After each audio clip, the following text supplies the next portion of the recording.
This is Asia Now, the podcast featuring stories and interviews from the Asia-Pacific region.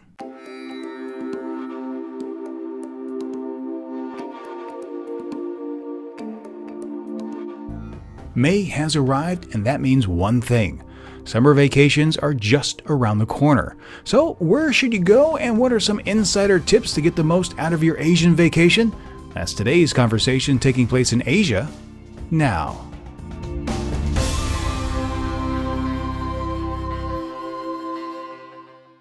Hello everyone, welcome to this week's edition of the Asia Now podcast. I, of course, am your host, Steve Miller, and it's my pleasure to spend a little bit of your day with you, so thank you so much for joining me.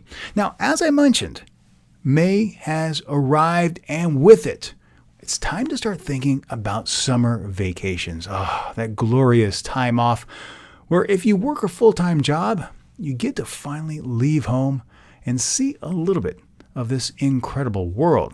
Now, since we are talking about Asia, there are some amazing destinations. So I reached out to a handful of travel bloggers to get some inside tips on how to best explore parts of this amazing corner of the world. So without further ado, let's get started. Joining me now via Skype is Chris Staudinger and Tawny. They are known as Captain On Clark on the interwebs. They are very popular travel bloggers. Welcome to the podcast. Yeah, thank you so much. It's a pleasure to be here. Oh, it's great to see you again. So we have both spent some time in South Korea. I currently live here. You taught English here for a while. And of course, South Korea is a very small nation with, well, I think a very impressive network of roads, trains, buses. You can get anywhere you need to. But y'all opted to travel it in a very unique way by motorcycle. Why?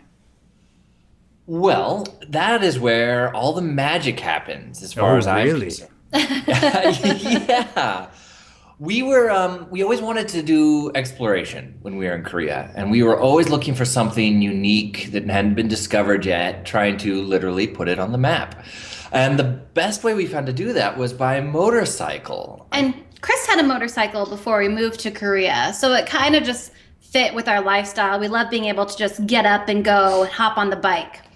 And all of those like tiny coastal roads and winding mountain pathways were the places where we found the best stories. Okay, now coming from the United States, where we're both from, you guys are back there now, getting any kind of vehicle, you have to jump through a lot of hoops, always want to make sure you get the best deal. Was it difficult trying to get a good bike while you're in a foreign land?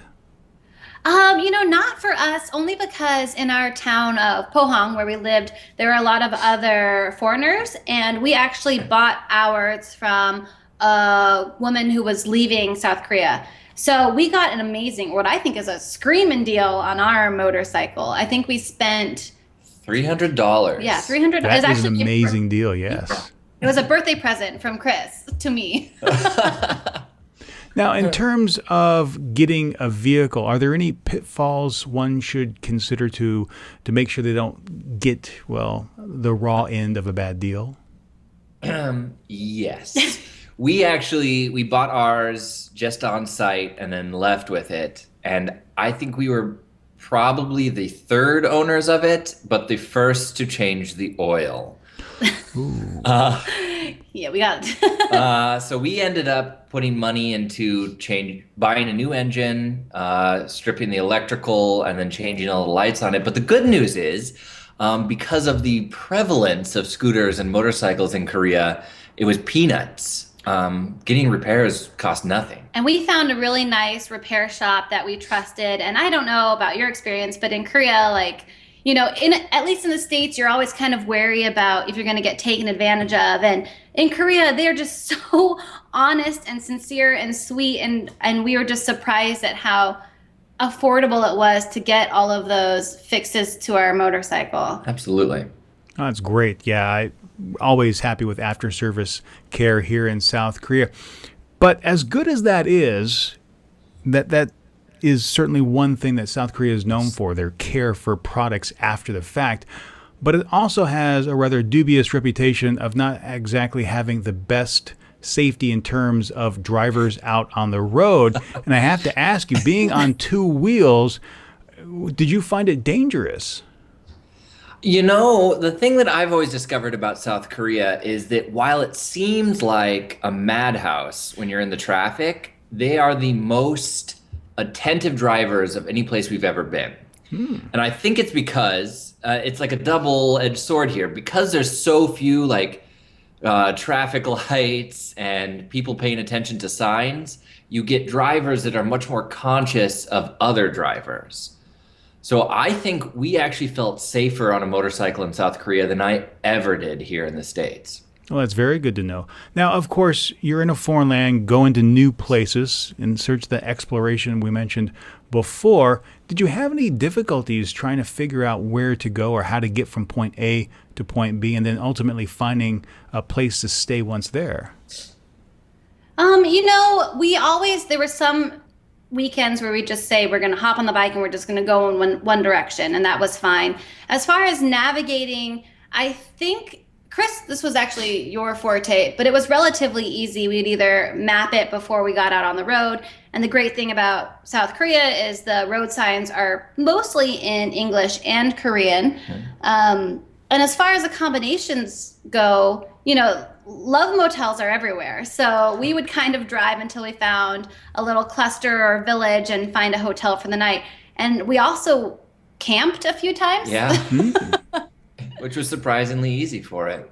Yeah, but navigation was never really an issue. The only thing is I don't know what they call them, but you're familiar with them. They're the inter-exchanges, basically the Korean equivalent of the freeway. Okay, yeah, the highways, the expressways. Yeah, the expressways. And motorcycles aren't allowed there. Right. But that was never an issue because the just standard highways were not only gorgeous, but, so prevalent. Excellent. Well, before I let you go, any last tips for those seeking to, take up this challenge and see Korea by motorbike? I think the two things that I would depart with were just do it, because it's so easy to find a bike there, and then it's so safe, I think is the other tip. So don't have any apprehension about that, especially because I think it's a good place to learn, because just the speed limits in general are slower. Mm-hmm. I think on an average highway, you're going to go a maximum of 45 miles per hour. So it was a good place to sort of cut your teeth for some people, I think. I would agree. And like we mentioned earlier, just, if you're going to buy your own motorcycle or scooter, make sure you get it checked out before. Because I just remembered that we also didn't have an odometer on ours. Oh. So that was always a fun kind of game of chance. But like Chris said, just literally hop on that bike and do it, because it's just a blast and it's a great way to see the country. Yeah. Excellent. Chris Staudinger and Tawny Clark, thank you so much for your time. They are Captain and Clark, and you can, of course, find their information in the show notes. Joining me now is Paula Nelms. She is a travel blogger with Paula Through the Looking Glass. Welcome to the podcast. Hey, thanks for having me. So I have to ask you, more and more women are taking up the call on traveling around the world, and a lot of them are doing it solo. And quite frankly, I would have thought this is something that would have taken place many years ago. Why are so many women doing this today? I think it's crazy, but I think, with the explosion of social media, blogs, free travel information that pretty much, I think, is just in your face all the time, all day long, that these women, they can just see now that it's doable. There's been a lot of female solo trailblazers that are doing it, and you read about them every day. And people can just see that it's easy, it's safe, it's fun. And they can also see that, when they get there, they're never on their own. So you might call it solo female travel, but, I'm never on my own. So I think it's just the fact that they can see that it's possible now rather than from before. And you're very true in that. When you do travel around the world, you always meet some fascinating people, and you tend to hang out with them. But I do want to ask you this. Now, when you travel to a new country, a new place, it's very different from where you call home. And as a woman traveling by themselves around the globe, what are some of the most important things to keep in mind from a safety perspective? Yeah, so I want to say right up front here, right? I think that the tips, the safety advice that I can give you, I think is exactly the same for being here in Asia or in South America or wherever you go traveling as it is at home. So I don't think women at home, you get very comfortable, you get very safe in your environment, but, you need to be just as careful at home as you are anywhere. So for me, you never walk around alone at night. I mean, I think that's a pretty obvious thing, but you'd be surprised how many girls actually do that, especially, around the beaches and stuff in Asia. Us Westerners like to get drunk a lot as well. So again, if you're going to get drunk or a little bit intoxicated, don't go home with a stranger. Or if you're going to do that, make sure somebody knows where you are, or, text them when you get there, and just, have a bit of common sense. I think for me, and again for men as well, don't flash your cash or your phone around too much. You never really know who's going to be watching you. Just, have a bit of common sense. You'd be surprised the amount of young girls that I come across here that, their friends have left them. They're sitting on the side of the road in Thailand, crying, and they just don't, they haven't thought about things. So, and I would say that is exactly the same as if you were in your home country. So. Now, on that same note, you've been on the road for a long time. Have you ever had any negative experiences out there? I'd actually been quite lucky up until last month. I had a pretty bad experience in Sri Lanka. So like I said, I've been pretty lucky. I was in Sri Lanka at home. If I've been having a few drinks, I'm in a bar and there's a really long line for the ladies' toilets, I won't mind. I'll pop into the guys, and there's nobody in there. Or Western guys, they don't really mind. They find it quite funny. Not so much in Sri Lanka. And I learned this the hard way. So I did exactly that. I had a Sri Lankan guy come up to me outside after I'd done that and be very intimidating. He was very confrontational, and I'm pretty sure he was trying to suggest that he could have raped me in that toilet. Ooh. And it really scared me. And I'm very independent, I look after myself quite well, and I made one judgment error. I won't be doing that again. And I think sometimes you just forget where you are, and you just need to keep in mind that if you are in a different country, things aren't the same, and it's easy to slip and forget, but that could have gone a very, very bad way. So that scares me a bit. Yeah. I'm very glad that things turned out on a more positive note and that you're absolutely safe. One last question before I let you go. As people like to spend more time traveling, we have this whole gap year mentality for a lot of people in the West. A lot of people are taking up the call to make a around the world trip at some point in their life. Is there any particular philosophy that you tend to harness as a solo female traveler to help you get through your trips? Yeah, I mean, for me, and I think for a lot of people that have that mentality to go traveling anyway, is just keep an open mind.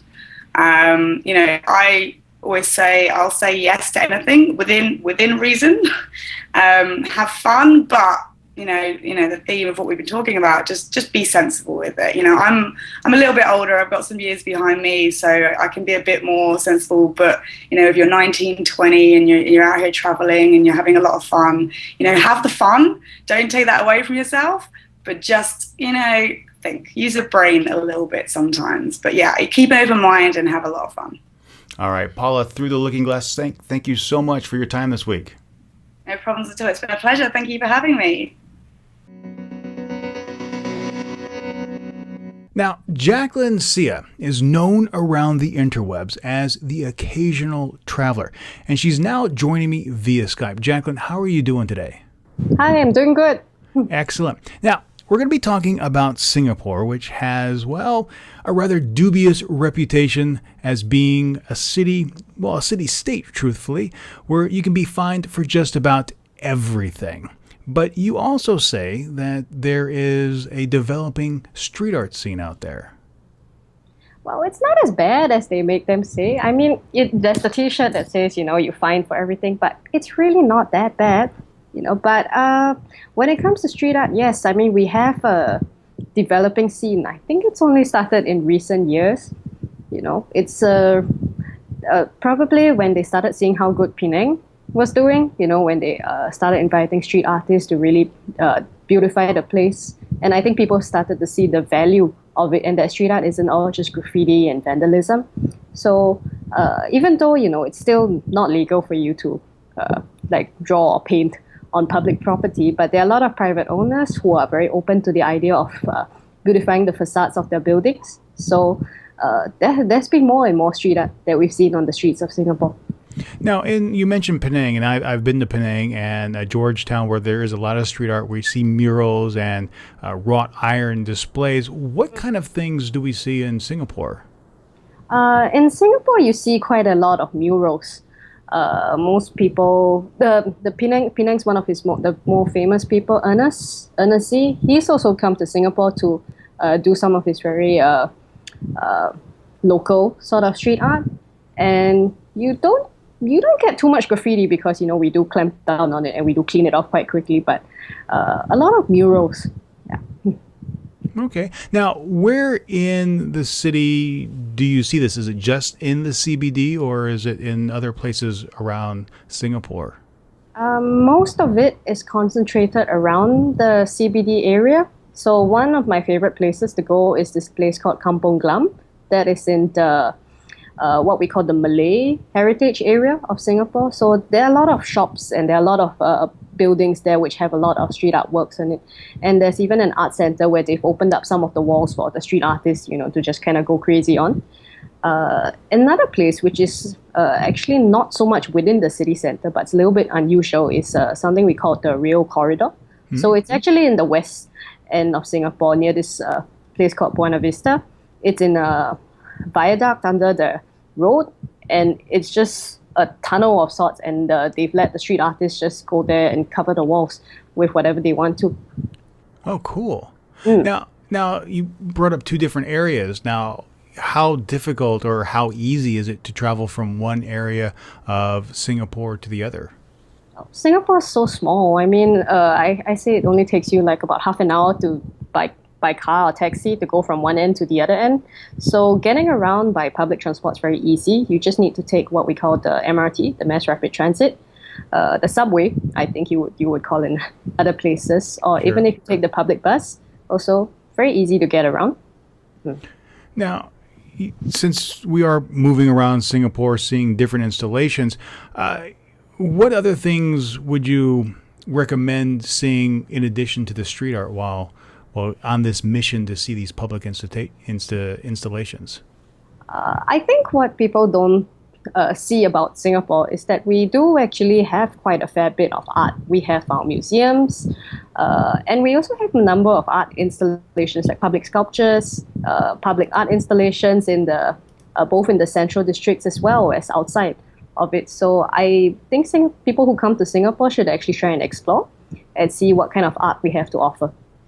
Cool. Well, my guest has been Jaclynn Seah, the occasional traveler. Thank you so much for your time this week. Thank you.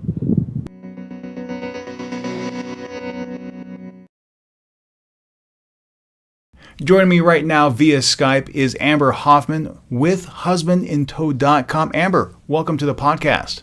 Thanks for having me. Now, I have, of course, traveled extensively throughout Southeast Asia, the world. Love it. And for my honeymoon, my wife and I spent some time in Bali and had an absolute blast. Now, we went during July, but I wanted to ask you, as the travel expert, when is the best time of year to go to Bali? I actually lived in Ubud, Bali for 18 months, so I've done all of the seasons there, and I actually think May and June are my favorite times to go. It's not the rainy season. It's not the high season, so you've got beautiful weather and the place is not crowded. It's just absolutely beautiful. So what makes Ubud so beautiful? The rice paddies, the the temples. Bali is a Hindu country set within, or an Hindu island set within a Muslim country. And their particular brand of Hinduism is absolutely beautiful. The way that they do offerings and the dress, and that is really well preserved in Ubud and the surrounding areas, maybe more so than down near the beach areas. Yeah, I mean, when we were traveling there, we actually went during one of the big offering festivals, and that was just an amazing experience because we actually got to see them create everything. But you also bring up a very good point. Bali is known for the beaches, and I wanted to ask you, are all beaches created the same? No, very much not. A lot of people tend to start their trip to Bali in Kuta because it's very close to the airport and it makes an easy transition. But my advice to everyone is to avoid Kuta like the plague. It's clubs and discos and craziness and traffic, and to me it's like the worst side of Bali. Some other areas nearby that could also be alternatives would be Seminyak or Sanur.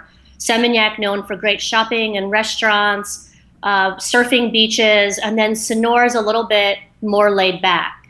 But if you're looking for a more unique Bali beach experience, heading up the East Coast is really beautiful.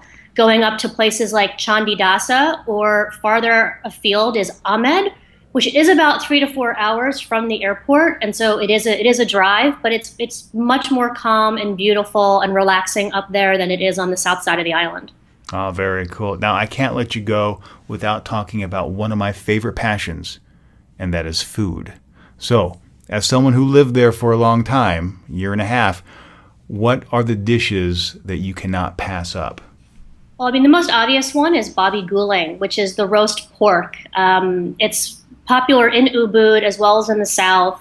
I think they do pork very, very well there. I think it's we're Hindu, not Muslim interpretation of the local food. It's also very popular during ceremonies and festivals, so that's why it's kind of the thing to have. The other thing is nasi campur, which is Campur, and there's no H in there. But that's basically rice and a mix of stuff. And it'll be different everywhere you go, but usually it has like a little bit of satay and some vegetables, maybe a curry, and it's just all mixed on the plate with some sambal and some spicy chilies, and it kind of gives you a mix of all of the different foods within Bali. Yeah, I mean, I when I think about Bali, or Indonesia for that matter, nasi goreng. I just love those fried rice dishes. Fantastic. Amber Hoffman, thank you so much for sharing your expertise on Bali. You can, of course, find her at withhusbandintow.com. Thank you so much again. No problem. Thanks for having me, Steve. Take care. Joining me now via Skype as well is Jonathan Howe from Two Monkeys Travel. Welcome to the podcast. Thank you, Steve. Now, of course, epic is a word often used to describe travel, especially here in Asia. There are trains, ferries, the ever-interesting overnight buses, but not everyone opts to travel that way. Now, how did you make your way throughout Southeast Asia?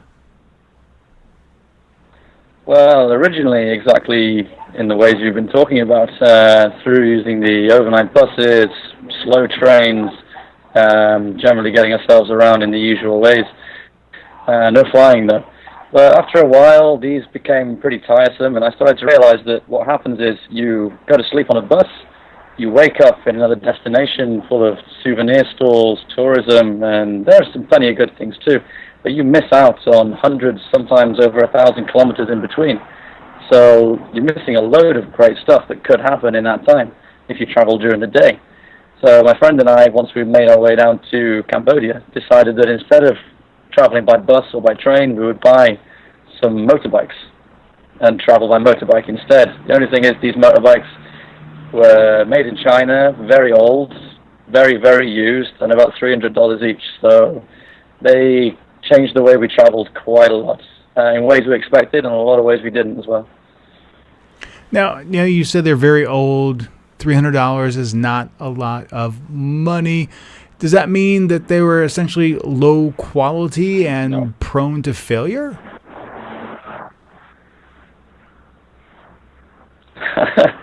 They were about as low quality and prone to failure as you could get, yeah. We had a lot of breakdowns, usually quite minor, and especially in countries like Cambodia and Thailand, people can fix these motorbikes with a hammer and some glue, usually more glue than you'd ever expect on a vehicle. My entire engine was glued back together once. It was No kidding. No kidding. Glued back together? Yeah. Oh, wow. Yeah, they will actually glue the engine back together. It's proper engine glue, but you would never use it in that way back home. So, but usually these repairs were cheap as well. You could repair this for a couple of dollars. Now, you're traveling this way, always having to repair your bike. What challenges did you face? Mm-hmm. Aside from the repairs, the mode of traveling itself was a lot slower. I mean, you don't get much slower than an overnight bus, but when you're riding a 100cc motorbike and you have to be sitting on it for over 1,000 kilometers, never in one day, but we would do up to 600 kilometers in one day when we had to, it becomes very, very tiring. And you're out there in the baking sun. It's far too hot to wear protective equipment, aside from your helmet and some decent shoes. You can't be going out wearing leathers. Then you're traveling at a maximum speed of 60, 70 kilometers an hour. But even then, that can be quite dangerous when you're the smallest thing on the road in countries where the biggest vehicle wins. So sometimes you have to dive out of the way, you have to throw yourself and a bike into the ditch, and it can be pretty hairy sometimes. But mostly the challenges were the exciting kind, and that's what made the journey worth it. Well, I mean, so let's follow up with that. What really sticks out in your mind, because you chose this method of transportation because you wanted to see and experience more? I mean, what really just pops into your mind when you think about this adventure? The whole journey was incredible. Obviously, there are one or two points in the journey that really do stick in my mind, and in particular, there was a stretch of road in between Chiang Mai, northern Thailand, and a small mountain town that's become very popular with backpackers lately called Pai. It's a small hippie-ish town or it originally was that way, that then became very popular up in the mountains. And we rode that route in one day, and it contains something along the lines of 1,800 corners from start to finish. So it's a really, really interesting road, probably the most exciting piece of road we rode the whole time. And some of the most incredible scenery as well. And we had amazing weather. It's one of the few days we didn't get rained on because we were riding through the storm season. So that one event in particular, but then there was one 30-minute portion of a journey we had between two towns in Laos. We were riding from Luang Prabang to Van Vieng. And you basically go from deep down in the valley where Luang Prabang is, and you ride straight up into the mountains. And, excuse me, at that point we hit a serious piece of weather. The wind just came swirling into the mountains, gale force winds. We were just surrounded by clouds. You're almost being blown off the bike. They don't weigh very much. And we had lightning, huge bolts of lightning just happening directly overhead. So there's no gap between the lightning and the thunder. It's so close that it sends something that feels like a sonic boom going through your teeth. Oh, wow. Actually shakes them around in your head. So that was pretty exciting. Now, we only have a few more minutes left, a few short seconds. Any tips for anyone out there that might want to kind of repeat your journey? Sure. First of all, don't be scared by it. I know I kind of come from a motorbike background anyway, so I wasn't scared of riding motorbikes, and I've been around crazy roads before. But it doesn't mean that you have to have that background to do it. Anyone can jump on a bike in Asia and ride it. You may get pulled over by the police, but that's a whole different subject. The main advice I would give is find someone to check the bike over for you. There's a reason these bikes cost $300, and it's because they're not great. But the main things you can have checked are your wheels, tires, steering, and your brakes. The engine is the least important part of a motorbike. If you lose the ability to steer, or you lose the ability to stop, then you're in a lot more trouble than a broken engine. So get those things checked. There's always someone around, foreign or local or otherwise, who knows how to check those things. Otherwise, I would say it's a very cheap, very exciting way to travel. Give it a go. Excellent. Jonathan Howe with Two Monkeys Travel, thank you so much for your time.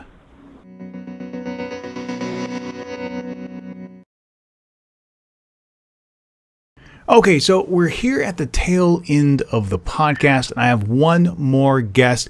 And with me via Skype is Ahsan Jamal, and he runs the website Paki Nomad. So by the name, you know we're talking about Pakistan. Ahsan, welcome to the podcast. Well, thank you so much, Steve, and giving me this opportunity to introduce lighter side of Pakistan to the audience. So it's an honor to be on your show. That is I'm really thrilled to have you here. So I want to start things off by, just really asking you. So Pakistan, Middle East has a rather dubious, reputation. I mean, when we think about the Middle East these days, we think about the Islamic State, we think about terrorism, but traveling to this area really isn't at the forefront of many individuals. Why do you think someone should put Pakistan on their bucket list as some place to go? Well, you're right that Pakistan had a lot of issues and that has really damaged the reputation. But, Pakistan can be considered as best kept travel secret of the world. It has everything to offer all kind of travelers. First, let's talk about art and history. Now, Pakistan is a land of the world's oldest civilization, Indus Valley civilization, that is dated back to around 7000 BC. And then there are fantastic Buddhist sites and Buddhist statues. Pakistan has a rich and diverse culture, beautiful Mughal era mosque and architecture and huge forts. And when it comes to adventure and nature seekers, they're going to absolutely love Pakistan. It has got diverse mountain ranges where there are magnificent landscape, beautiful valleys, and lovely lakes and waterfalls. So and there's a lot of opportunity for climbers and trekkers. So it's a wonderful place for any kind of travel to visit. And lastly, not to forget, delicious food and friendly people that one can expect when visit to Pakistan. See, now you're speaking my language. Hiking, mountains, valleys, beautiful vistas. So it's a passion of mine. Now, if I were actually to make it out to Pakistan, what truly would be waiting for me in terms of hiking? Oh my God, you will never want to leave Pakistan. It is at crossroad of three great mountain ranges: Karakoram, Himalayas, Hindu Kush, and it has got world's largest glacier outside polar region. And there's this immense opportunity for the wonderful tracks. Let me tell you that world's highest peaks, a lot of world's highest peaks are in Pakistan. Out of 14 peaks in the world that are above 8,000 meters, 5 are in Pakistan. 150 plus peaks above 7,000 meters and 700 peaks above 6,000 meters are in Pakistan. So there's plenty of opportunity for hiking. Now, there are wonderful tracks that will take you to scenic, landscape, and that will end at base camp of one of the high peak. And if you are into climbing, then you are never gonna leave Pakistan. Let me give you example. K2 is second highest peak in the world, and there's a wonderful track. It's a 12-day track that takes you to K2 and come back. So then there's the side plain, which is considered as one of the highest plateau in the world. And then there's a region near Pakistan and China border, which is considered as highest border crossing. So I can talk forever about all these wonderful tracks, and conversations never gonna end. One must visit Pakistan to see it themselves. Now, of course, a lot of people on their mind are always are worried about the safety factor of traveling throughout the Middle East. So I need to ask you, how safe is it traveling throughout Pakistan? Yeah, one need to understand that Pakistan is a big country, 180 million populations, and the areas, the mountain ranges that I'm talking about, there had never been any issue in these areas. there were a lot of trouble, a lot of terrorism and sectarian violence, but government and security forces had been working really hard to, counter that. And now that trouble is confined to limited areas. So, I mean, my advice would be to avoid those areas near, western border with Afghanistan and Iran. But other than that, these areas are perfectly safe. And, government and local people over there, they do ensure safety and security of their guests over there. Oh, that's super. Now, of course, hiking burns a lot of calories, and you got to take in the local cuisine when you travel. If I were to go there, do some hiking, what is some of the local dishes? What are some of the local dishes that I shouldn't miss? Pakistani food is generally spicy food, and it has a lot of flavors. Now, see, you're speaking my language. Spicy food is what I'm all about. Oh, man. Well, one thing one should not miss is barbecue in Pakistan, especially those kebabs, those local style kebabs that are very different from the one you might have tried at other places in other countries. And those kebabs served with hot bread. Now, Pakistan has various kind of breads that we have with these kebabs. So one should absolutely not miss these kebabs with hot bread. And after a good meal, I mean, Pakistani fruit, especially mangoes and kinu, which is a local orange. I mean, I can bet you will not find them anywhere in the world. These are one of the best in the world. So these are must to try things in Pakistan. All right, really quickly before I let you go, one last tip for anyone traveling to Pakistan.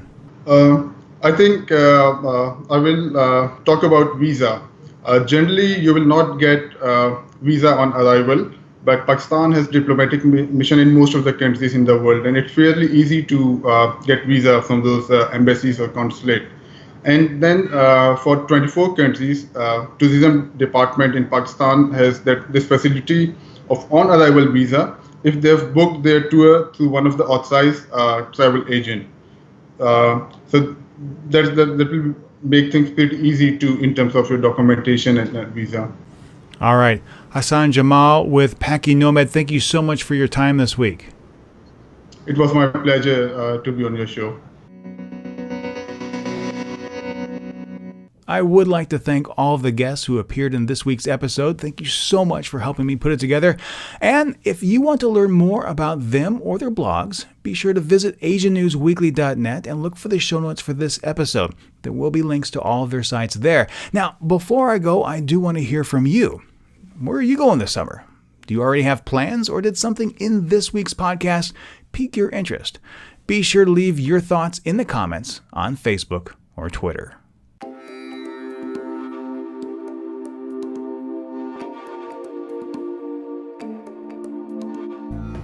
To keep up with more news from the region, follow Asian News Weekly on Facebook or Twitter.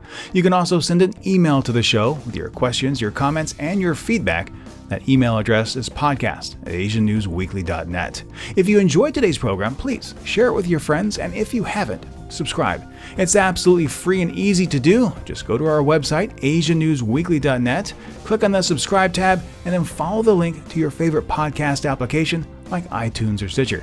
That's all the time I have this week. Thank you so much for joining me. My name is Steve Miller, reminding you to be true to yourself and to always be awesome.